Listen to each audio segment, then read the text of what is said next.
بسم اللہ الرحمن الرحیم۔ سامعین کرام، آپ سن رہے ہیں اردو ناول خون آشام، جس کے مصنف ہیں ایم اے راحت، اور یہ اس سلسلے کی قسط نمبر 19 ہے۔ مجھے امید ہے آپ کو میری یہ کاوش پسند آ رہی ہوگی۔ آپ نے اگر ابھی تک میرا چینل کہانی گھر سبسکرائب نہیں کیا تو ابھی میرے چینل کو سبسکرائب کر لیجئے تاکہ آنے والی ہر نئی کہانی کی اطلاع بر وقت آپ تک پہنچ سکے۔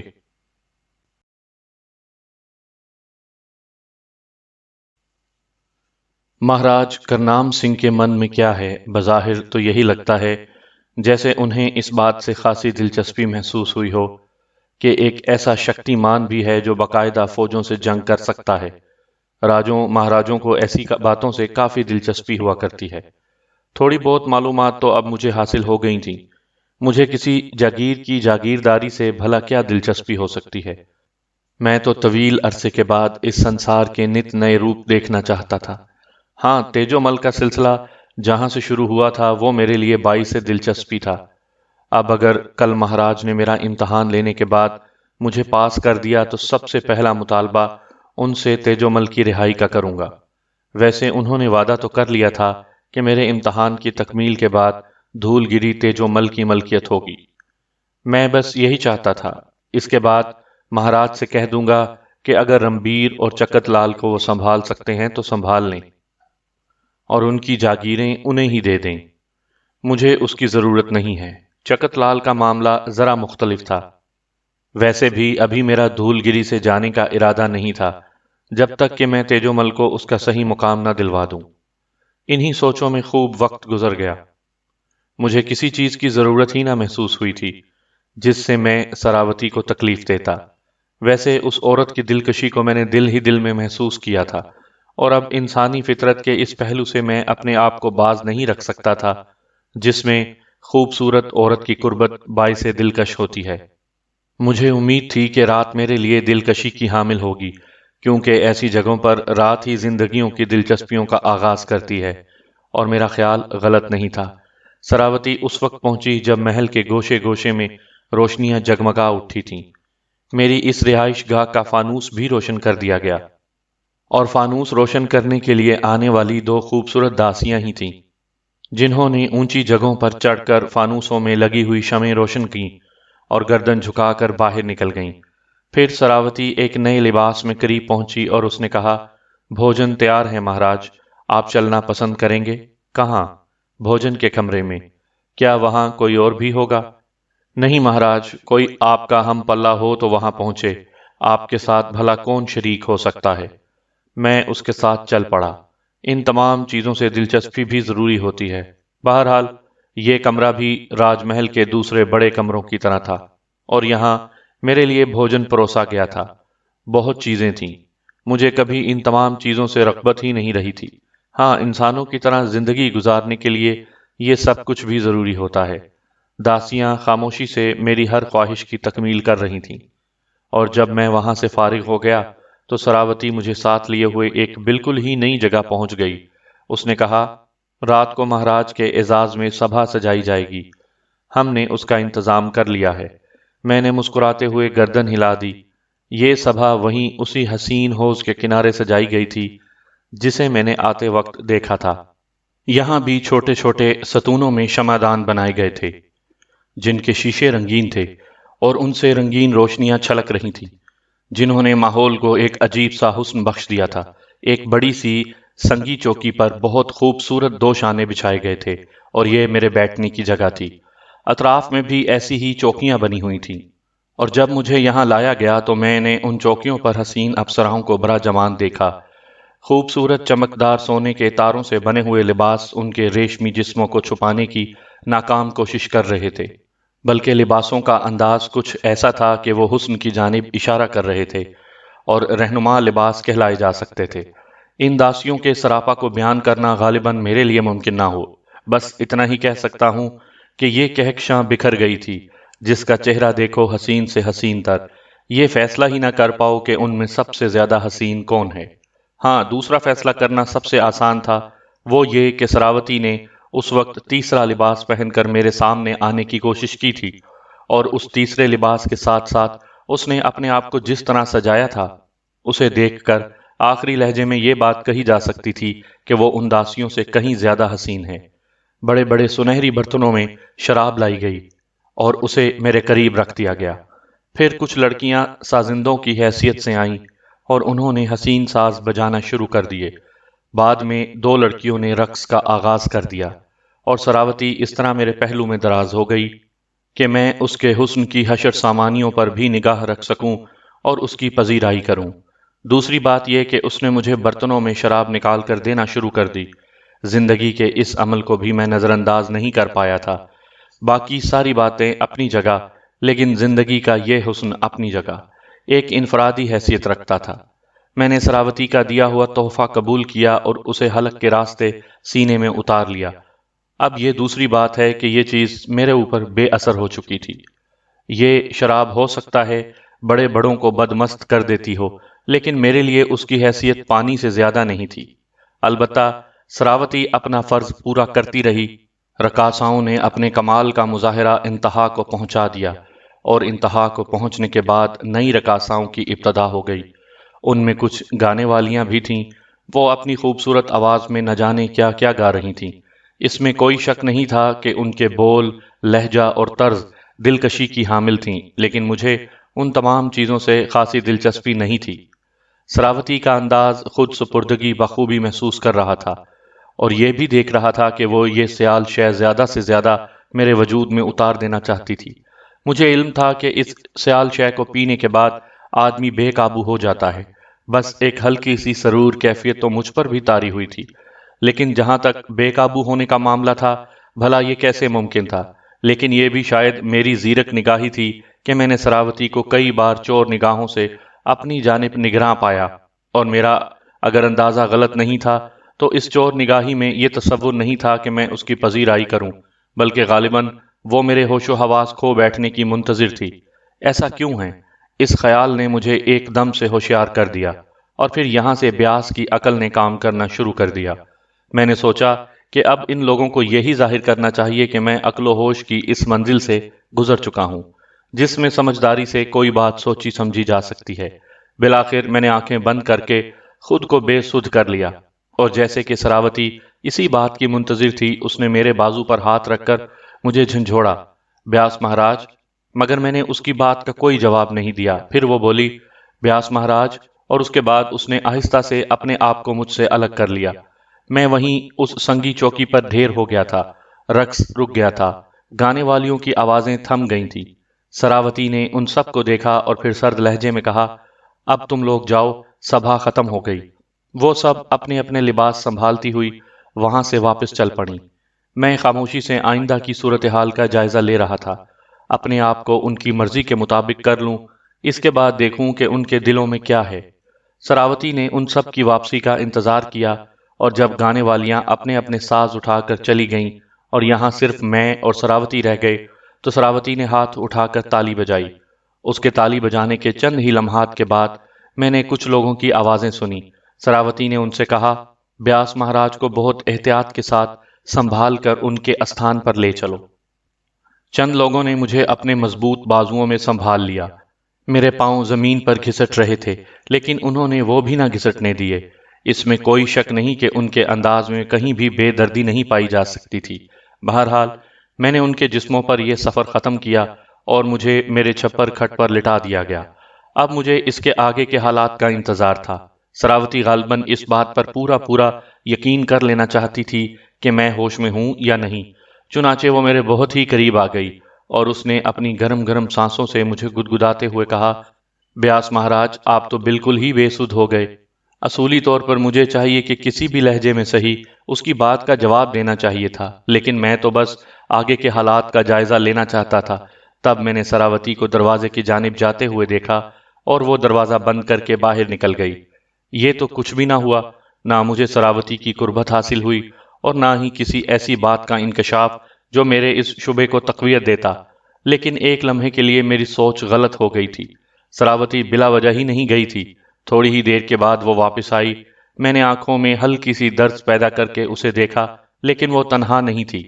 جو لوگ اس کے ساتھ یہاں داخل ہوئے تھے ان میں ایک عمر رسیدہ شخص جس کے چہرے پر لمبی سی داڑھی نظر آ رہی تھی۔ سر کے بال بھی بہت بڑے ہوئے تھے، لیکن وہ سفید لباس میں ملبوس ایک پروقار شخصیت نظر آ رہا تھا۔ دوسرا یقینی طور پر کرنام سنگھ تھا، اور تیسری شخصیت جو اس کے ساتھ تھی، اسے دیکھ کر تو ایک لمحے کے لیے ذہن میں ایک عجیب سی کھلبلی پیدا ہو گئی۔ یہ بھی ایک حسین اور نوجوان لڑکی تھی، جس کی عمر 19-20 سال سے زیادہ نہیں ہوگی، لیکن سراوتی کا اور اس کا مقابلہ کیا جاتا تو سراوتی اس کے سامنے کچھ بھی نہیں محسوس ہوتی۔ پتہ نہیں اس محل میں حسن کا اتنا عظیم الشان ذخیرہ کہاں سے جمع ہو گیا تھا۔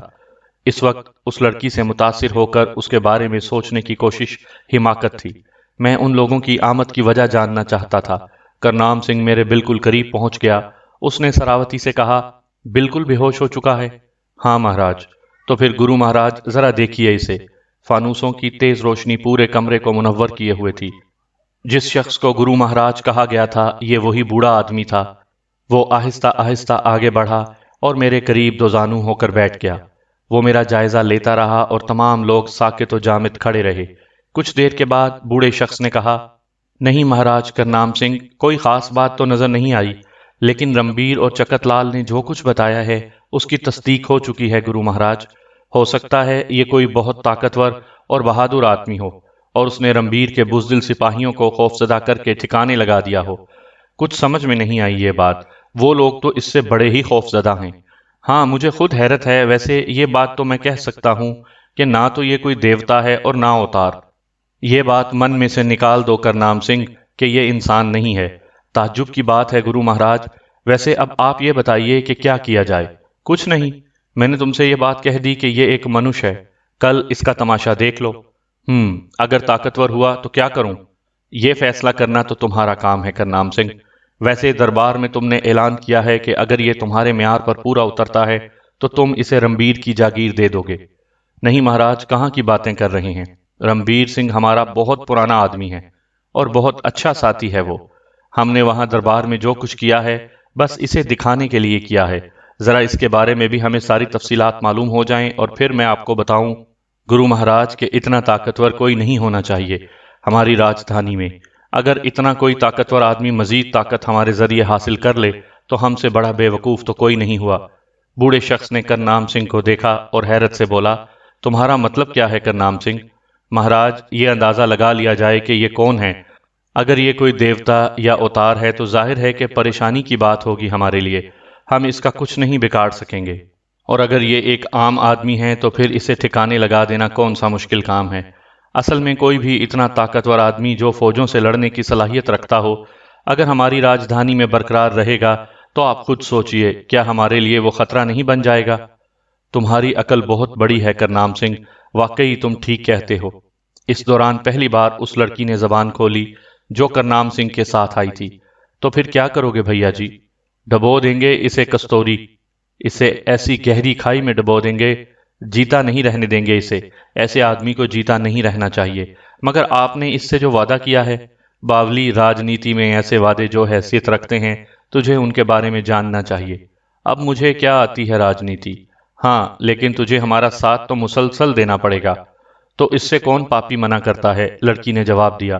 تو پھر کیا کہتے ہیں گرو مہاراج؟ کچھ نہیں، بس میں اپنا کام پورا کر چکا ہوں۔ تجھے معلوم ہے کہ میں تھوڑی بہت جو معلومات رکھتا ہوں بس اتنی ہی رکھتا ہوں، اس سے زیادہ کیا کہوں اس بارے میں۔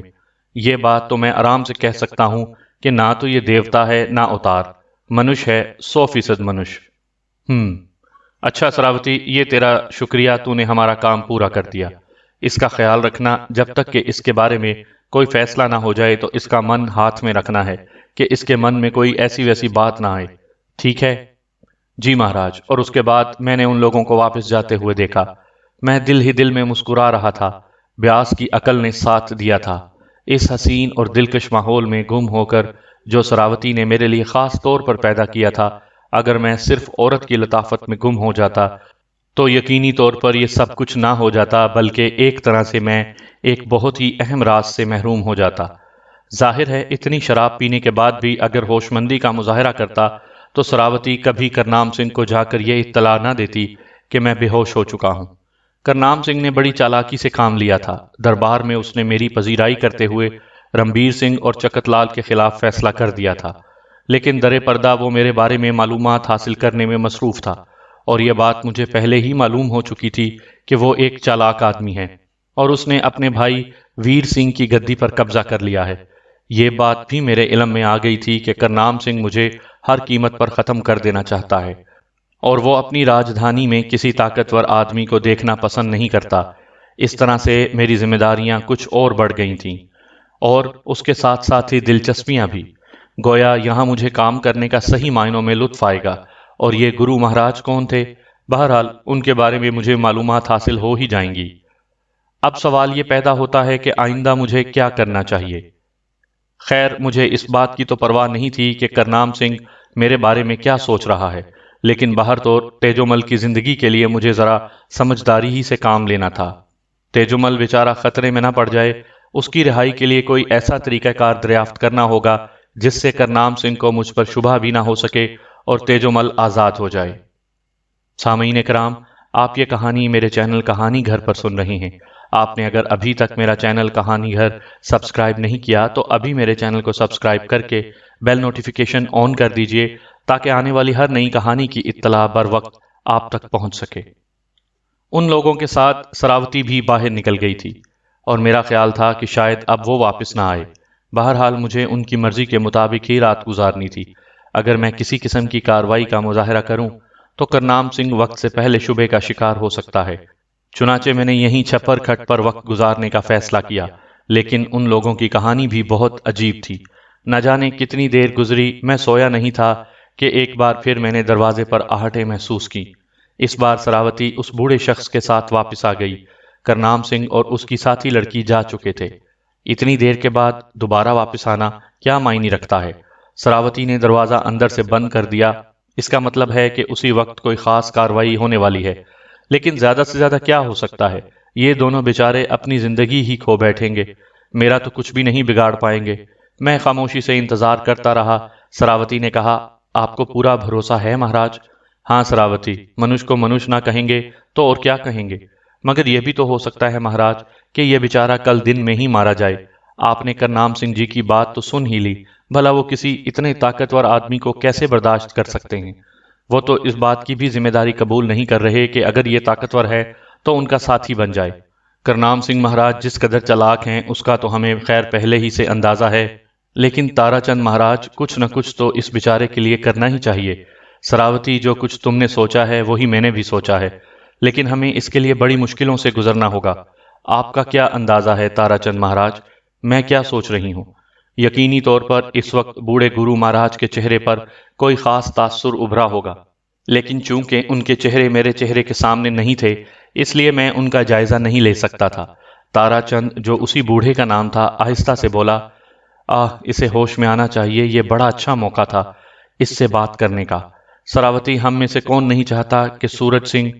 زبان بند رکھیے مہاراج، زبان بند رکھیے، بھگوان کے لیے دیواروں کے بھی کان ہوتے ہیں۔ میں جانتا ہوں، بس یوں ہی منہ سے نکل گیا تھا۔ میری رائے ہے پہلے کل کا دن دیکھ لیں مہاراج۔ اگر کل یہ کرنام سنگھ کے لڑاکوں کے مقابلے میں ہار جاتا ہے تو پھر ہمارے لیے بیکار ہی ہوگا، لیکن اگر یہ جیت جاتا ہے تو پھر ہمیں اس کا جیون بچانا ہوگا۔ اس کا پتہ تو آپ کو چل ہی گیا ہے کہ کرنام سنگھ اسے رمبیر کی جاگیر کبھی نہیں دے گا، بلکہ چالاکی سے اسے ختم کرنے کی کوشش کرے گا۔ لیکن ہم اسے بچائیں گے، ہم اسے دھوکے کی موت مرنے نہیں دیں گے۔ مہاراج، اس کے علاوہ اور کوئی بات مناسب نہیں ہے کہ کل کا دن دیکھ لیا جائے، ہمیں پتہ چل جائے گا کہ ہمارے کام کا ہے یا نہیں۔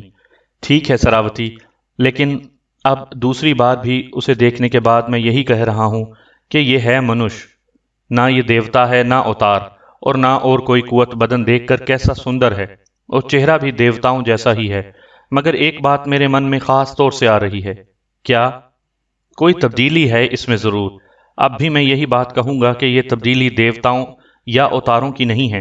خیر، رات بہت بیت گئی ہے، اب ایسا کرتے ہیں کہ چلتا ہوں میں یہاں سے، تو یہیں رہے گی؟ مجھے تو رہنا ہوگا نا مہاراج۔ ہاں ہاں، مگر ہوشیاری سے سراوتی، تجھے کرنام سنگھ ہی کا نہیں اس کا بھی خیال رکھنا ہے۔ نہ جانے کس مزاج کا انسان ہو، نہ جانے کیسی طبیعت کا مالک۔ باتیں تو بڑی بھولی بھالی کرتا ہے مہاراج، زیادہ چالاک بھی نہیں لگتا۔ خیر، بعض چہرے بڑے پوشیدہ ہوتے ہیں اور تھوڑی بہت دیر میں ان کے بارے میں کچھ اندازہ نہیں لگایا جا سکتا۔ تو آرام کر، میں چلتا ہوں۔ گرو مہاراج دروازہ کھول کر باہر نکل گئے۔ سراوتی گہری سوچوں میں ڈوبی ہوئی تھی۔ اس کے بعد اس نے آہستہ آہستہ فانوس بجھانے شروع کر دیے اور سبز رنگ کے شیشے میں صرف ایک شمع روشن رہ گئی۔ رات بھی بہت زیادہ بیت گئی تھی، لیکن سراوتی نے اس کے بعد جو کچھ کیا وہ میری توقع سے بہت زیادہ تھا۔ غالباً اس نے یہ تاثر دینے کی کوشش کی تھی کہ وہ میری پذیرائی کرتی رہی ہے، لیکن رات کا یہ حصہ اور سراوتی کی یہ کوشش میرے لیے سب سے مشکل لمحات پیدا کر رہی تھی۔ اگر اس کے بعد بھی شراب کا نشہ مجھ پر اسی طرح سوار ہے جیسے اب تک سوار رہا تھا تو لعنت ہے ایسی شراب پر۔ آخر کچھ نہ کچھ تو ہونا ہی چاہیے۔ چنانچہ میں نے ایک انگڑائی لی اور کروٹ تبدیل کر لی۔ سراوتی چونک پڑی تھی۔ لازمی امر تھا کہ وہ جاگ رہی تھی۔ میرا ہاتھ اس کے جسم پر جا پڑا، اور باہر طور یہ بات تو سنتھا نے بھی بتائی تھی جو ایک ناگن تھی، اور اس کے بعد دوسرے لوگوں نے بھی کہ میرے لمس میں کوئی ایسی خاص بات ہے جو انسانی ذہن کو سحر میں مبتلا کر دیتی ہے۔ اب سراوتی کو خود ہی افسوس ہونے لگا کہ اس نے مجھے اتنی شراب کیوں پلا دی تھی کہ میرے اس لمس سے بھی فائدہ نہ اٹھا سکے، لیکن جو کچھ وہ تھی اسے نظر انداز کرنا میرے لیے بھی ممکن نہیں تھا۔ چنانچہ میں نے اسے نظر انداز نہیں کیا، اور سراوتی کی کسمساہٹیں مدھم روشنی میں ابھرتی رہیں۔ پتہ نہیں اس کی ذہنی کیفیت کیا تھی، لیکن اس نے اپنی زبان سے کوئی گفتگو نہیں کی تھی۔ البتہ دوسری صبح وہ بہت نڈھال نڈھال نظر آ رہی تھی، جیسے کسی دلی غم میں مبتلا ہو۔ میں نے دوسری ضروریات سے فراغت حاصل کرنے کے بعد اسے دیکھا اور کہا، رات کو تو تم نے مجھے بے ہوش ہی کر دیا تھا، کچھ ہوش ہی نہ رہا۔ ہاں بیاس مہاراج، آپ نے بہت زیادہ شراب پی لی تھی۔ میں نے پی تھی یا تم نے پلائی تھی؟ میں تو داسی ہوں، آپ طلب کرتے رہے، میں دیتی رہی، لیکن مہاراج کچھ باتیں کرنا چاہتی ہوں آپ سے۔ بعد میں پتہ نہیں یہ موقع ملے یا نہ ملے۔ ایک لمحے میں مجھے یہ اندازہ ہو گیا کہ اب اس کی کیفیت میں جو محبوبیت پیدا ہو گئی ہے وہ ایک عورت کا منفرد انداز ہے۔ میرے ساتھ لمحات گزارنے کے بعد اس وقت وہ عورت کے روپ میں ہے، نہ کرنام سنگھ کی داسی اور نہ گرو مہاراج کی کوئی عقیدت مند، بلکہ اس وقت اس کے اندر سے ایک عورت بول رہی ہے۔ میں نے کہا، پوچھو سراوتی، کیا پوچھنا چاہتی ہو؟ آپ کو پتا ہے کہ مہاراج کرنام سنگھ آج آپ کی جسمانی قوت کا جائزہ لیں گے؟ ہاں معلوم ہے۔ آپ نے منع کیوں نہ کر دیا؟ مہاراج کوئی ایسی ترکیب نہیں ہو سکتی کہ آپ یہ لڑائی نہ لڑیں۔ کیا ترکیب ہو سکتی ہے سراوتی، تم ہی بتاؤ۔ اور اگر ہار گئے تو؟ اس کے منہ سے سسکی سی نکلی، تو جیون ہار جاؤں گا۔ بھگوان نہ کرے، میں ایک مشورہ دوں آپ کو مہاراج، برا نہ مانیے میری بات کا، اور بھگوان کے لیے کسی سے نہ کہیے۔ نہ برا مانوں گا، نہ کسی سے کچھ کہوں گا، وعدہ کرتا ہوں۔ آپ بھاگ جائیے، آپ یہاں سے بھاگ جائیے کرنام سنگھ جی۔ کرنام سنگھ جی، وہ کچھ کہتے کہتے رک گئی۔ خوفزدہ نگاہوں سے ادھر ادھر دیکھا، بری کیفیت کا شکار نظر آ رہی تھی بیچاری۔ کچھ دیر انتظار کرتی رہی، پھر بولی، کرنام سنگھ مہاراج، جن لڑاکوں سے آپ کو لڑائیں گے وہ بہت طاقتور ہوں گے۔ بھگوان نہ کرے آپ کو کوئی نقصان نہ پہنچ جائے۔ مرد کا وعدہ ایک ہی ہوتا ہے سراوتی، بھاگ جاؤں گا تو بزدل کہلاؤں گا، تو کہنے دیجئے لوگوں کو بزدل۔ بھاگ جائیے مہاراج، آپ کو نہ سراوتی، نہ کوئی قسم نہ دینا مجھے، میں کسی بھی سوگند کا پالن نہ کر سکوں گا، کوئی سوگند نہ دینا مجھے۔ وہ عجیب سی نگاہوں سے مجھے دیکھتی رہی اور اس کے بعد باہر نکل گئی، غالباً اپنی کیفیت پر قابو پانے کے لیے۔ بعد میں بھی وہ میرے سامنے نہیں آئی تھی۔ میرے لیے صبح کے ناشتے کا بندوبست بھی دوسری داسیوں نے ہی کیا تھا۔ اور پھر سورج چڑھ گیا، تب کچھ نئی شخصیتیں میرے سامنے آئیں۔ ان میں سے ایک قوی ہیکل آدمی جو چہرے ہی سے خون خوار بھیڑیا معلوم ہوتا تھا، بڑی بڑی اور چہرے سے باہر نکلی ہوئی مونچھوں کے ساتھ اس کے دانتوں کی قطار کسی بھیڑیے کے دانتوں کے قطار جیسی محسوس ہوتی تھی۔ آواز بھی غرائی غرائی ہی سی تھی۔ اس نے کہا، بیاس ہے تمہارا نام؟ تمہیں کس کے پاس بھیجا گیا ہے؟ میں نے مست لہجے میں کہا، تمہارے پاس۔ سنا ہے بڑے جیالے ہو، بہت طاقتور ہو۔ کرنام سنگھ مہاراج میدان میں پہنچ چکے ہیں اور راجدھانی کی ساری خلقت جمع ہو گئی ہے۔ رات ہی کو ڈونڈی پٹوا دی گئی تھی کہ کل صبح ایک جیالہ مہاراج کرنام سنگھ کے سورماؤں سے جنگ کرے گا۔ سو لوگوں نے آج اپنے کاروبار بند کر رکھے ہیں، مگر جیالے تجھے سوجھی کیا تھی یہاں آ کر مرنے کی؟ مجھے ہنسی آئی اور میں نے کہا، یہ بات میرا خیال ہے کرنام سنگھ مہاراج کے سامنے زیادہ مناسب رہے گی۔ میں انہیں بتاؤں گا کہ آپ کا سورما مجھ سے یہ سوال بند کمرے میں کر رہا تھا۔ میرے الفاظ غالباً اس قدر خوفناک تھے کہ اس شخص کا رنگ اتر گیا۔ جلدی سے بولا، میں تو تمہاری ہمدردی ہی میں بات کہہ رہا تھا، بلا وجہ میری جان کا دشمن کیوں بن رہا ہے؟ میرے بھائی چل چل اپنی قتل گاہ میں چل، موت وہاں تیرا انتظار کر رہی ہے۔ وہ تیزی سے واپس مڑ گیا۔ میرے دو ہی لفظوں نے اس کا حلیہ درست کر دیا تھا۔ میں مسکراتا ہوا اس کے ساتھ باہر نکل آیا اور پھر محل کے بیرونی حصے میں پہنچ گیا جہاں کئی گھوڑے کھڑے ہوئے تھے۔ ان میں سے ایک تنومند گھوڑا جس پر زرہ کسی ہوئی تھی میرے لیے تھا۔ لباس وغیرہ کے مسئلے میں کوئی خاص اہتمام نہیں کیا گیا تھا۔ وہ سب میرے ساتھ ہی گھوڑوں پر سوار ہو گئے اور میں اس شخص کی رہنمائی میں بقول اس کے اپنی قتل گاہ کی سمت چل پڑا تھا۔ میرے ذہن میں اب کوئی تاثر نہیں تھا، سپاٹ اور سادہ ذہن۔ حالات اپنا راستہ طے کر رہے تھے اور میں ان کے ساتھ ساتھ تھا۔ مجھے بھلا کوئی فکر کیوں لاحق ہوتی؟ خاصا طویل فاصلہ طے کیا اور پھر بے شمار انسان نظر آئے جن کی نگاہیں اسی جانب اٹھی ہوئی تھیں اور وہ میری آمد کے منتظر تھے۔ لا تعداد سپاہی اور محافظ مختلف قسم کے ہتھیاروں سے مسلح وہاں موجود تھے۔